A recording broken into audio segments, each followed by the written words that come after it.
Ô, Celso Portiolli, como é que você descobriu que você era comunicador? Cara, uma história muito interessante. Eu fui expulso da escola e na minha cidade não tinha rádio. Eu morava numa cidadezinha muito pequena, chamada Ponta Porã. E eu fui expulso da escola e tive que ir para Curitiba. Eu, antes de falar para meu pai... Ponta Porã, em no Mato Grosso do Sul, E meu pai nunca soube que eu fui expulso da escola. O que ele soube é que um filho muito dedicado pediu a ele para mudar de escola e que queria estudar numa escola grande, numa cidade grande. Eu nunca contei para meu pai que eu fui expulso. E quando eu fui pegar a minha transferência na escola, a diretora disse para mim, foi a primeira porrada que eu levei na vida. Eu era o cara mais bagunceiro da escola, ela pegou, me entregou o papel e disse assim para mim, não aceitamos retorno de vagabundo. Eu não pude nem chorar pro meu pai falar, porque ele não sabia que estava sendo expulso. Eu falei que eu tenho 11 irmãos, 7 irmãs, estavam quase todos em Curitiba, meu pai pagando estudo para eles. Eu falei, eu quero morar em Curitiba com os meus irmãos e estudar lá.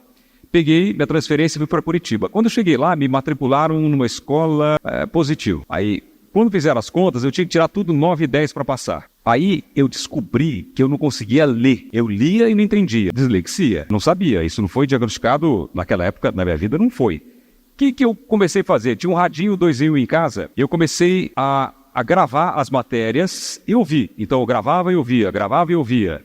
Eu, com 13 anos de idade já, imitava todo mundo, todos os personagens de Quariz. Eu não sabia que isso era um dom, que era um talento, mas era a atração da família. Então eu gravava e ouvia, gravava e um dia, eu ouvia, e um belo dia, eu imitei um locutor. Porque eu fazia imitações, como não tinha rádio na minha cidade, eu ouvia as FMs de Curitiba e imitei um locutor. E aí eu comecei a fazer imitações de locutores naquele radinho. Eu estudava e gravava, estudava e gravava. Eu cheguei a gravar, Pablo, assim, durante anos, 8 fitas cassetes por dia imitando os locutores. Aí tinha aquela história do vagabundo, que a diretora falou, e teve uma outra história que mexeu comigo. Um dia, numa festa de família, no final do ano, eu falei para a família, eu vou ser locutor. Né? Era novinho, eu tinha 16, 17 anos, aí a família ficava, que locutor, com essa voz vai ser locutor e tal. E eu lembro que eu fui embora chorando do restaurante. Quantos anos? Eu tinha 17 anos. E depois que eu estudei esse ano com rádio, eu consegui dar a resposta para a diretora, eu passei em engenharia civil, fui fazer engenharia civil, fui o único aluno que passou numa faculdade boa, e locutor, quando a família falou, aquela brincadeira de família, aquele bullying que é normal, né? Eu comecei a visitar as rádios de Curitiba. Eu fui em todas as rádios de Curitiba e virei persona não grata. Por quê? Eu entrava na rádio, aquele menininho, e o diretor deixava eu ver o locutor trabalhando. Quando eu vi o cara trabalhar, não sei se vocês já viram o rádio como que é, o DJ, o cara trabalha, opera e faz tudo e tal. Eu ficava perguntando muito, o que você fez agora? Por que você fez isso? Por que fez aquilo? Eu atrapalhava o cara. Então, as rádios, muitas rádios, me colocaram como persona não grata. Não pode entrar. Não pode entrar, esse cara é chato demais. Eu era piolho de rádio. Eu virava Curitiba de ônibus para ir visitar as rádios. Me apaixonei pelo rádio. O que eu fiz quando eu percebi que eu não ia conseguir? Eu baixei um pouco a bola, eu fui numa das rádios mais simples de Curitiba, que era uma rádio que tinha programa de igreja. Cheguei lá para a moça e falei, vocês estão precisando do que aqui na rádio? Ela falou para mim, de telefonista. Telefonista. Eu falei, achou a melhor do bairro. Sou eu. E eu peguei essa vaga. Eu peguei essa vaga, então eu anotava pedidos de música. O pessoal ligava, que música você ouvia? Eu passava para o locutor. Aí eu fazia transferência de chamada. Eu passava para o dono da rádio, né? E quando eu passava para ele, eu dava engrossada na voz. Tudo bem, seu Davi? Uma ligação para o senhor. Ele falava, você tem uma voz boa. Falou, muito obrigado. Ele não sabia disso. E eu fiz amizade com o dono da rádio e ele me deu uma oportunidade.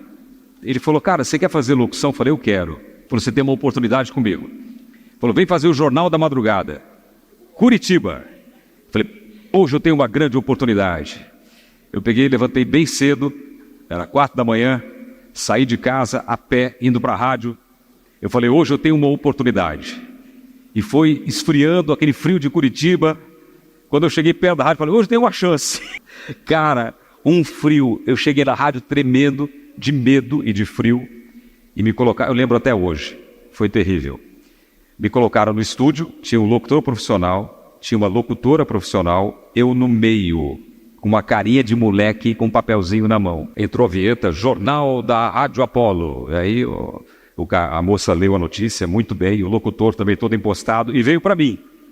Quando veio para mim, gelou tudo, eu comecei a ler. E não sei o que, não sei o que, não sei o que. Eu enrosquei numa palavra vicissitude, que eu nunca tinha lido na minha vida. Mas por que a pessoa escreve essa palavra? Sei lá.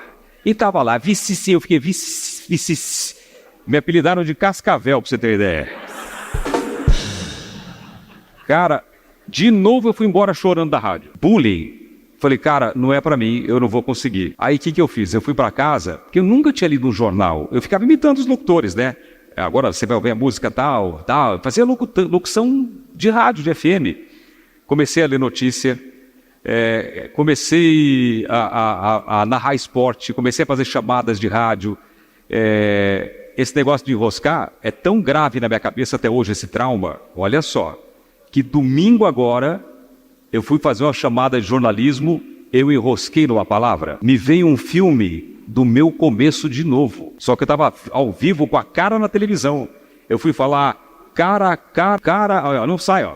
Eu fui falar caricaturista. Até hoje me incomoda. Quando tem que ler uma notícia, me remete àquele trauma daquele momento. Só que era assim, humorista, desenhista, não sai, ó. E não saiu.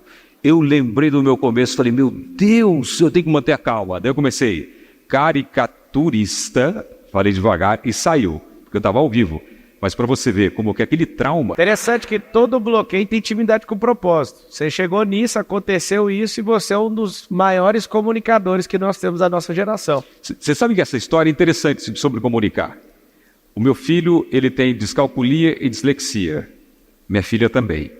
E aí... Hoje tem um pouco mais de recurso, foram investigar de onde veio o problema. Mas de onde veio o problema, né? Quem é que tem problema cognitivo? E eu fiz alguns testes. A conclusão da profissional falou para mim, ela falou, eu não sei como você chegou aonde você chegou. Uma pessoa que não tem nenhuma dificuldade cognitiva, tinha que se esforçar de 0 a 10, teria que se esforçar 10. Você teve que se esforçar 100.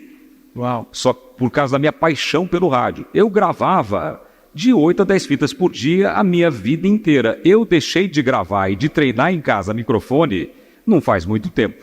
Eu nunca fiquei distante de um microfone. Então, estava em casa sem fazer nada, ia para o microfone, vi um locutor que eu gosto, tentava fazer uma locução parecida com a dele. Assisti uma televisão, via a Hebe Camargo vendendo, tentava vender igual a Hebe Camargo. Eu sempre disse que os grandes foram os meus professores, eu nunca precisei pagar nada. Porque eu aprendi olhando e treinando. Então, quando ela falou isso para mim, cara, eu fiquei emocionado. Eu falei, pô, eu sei o tanto que eu lutei. Eu sei o tanto que eu ralei. O tanto de não que eu recebi. O tanto de teste que eu fiz e reprovei. Quantas vezes o diretor olhava na minha cara e falava assim, você é sem sal. Você não vai a lugar nenhum. E eu não desisti. Mas pelo meu amor à comunicação. E agora chegar numa televisão, trabalhar com o Silvio Santos, ser elogiado pelo Silvio Santos, receber programa que o Silvio Santos fez, ganhar programa do Silvio Santos, ele falando o seguinte, se você fizer esse programa melhor que eu te dou esse programa. E eu ganhei o programa. Vamos falar, não é uma loucura isso? Né?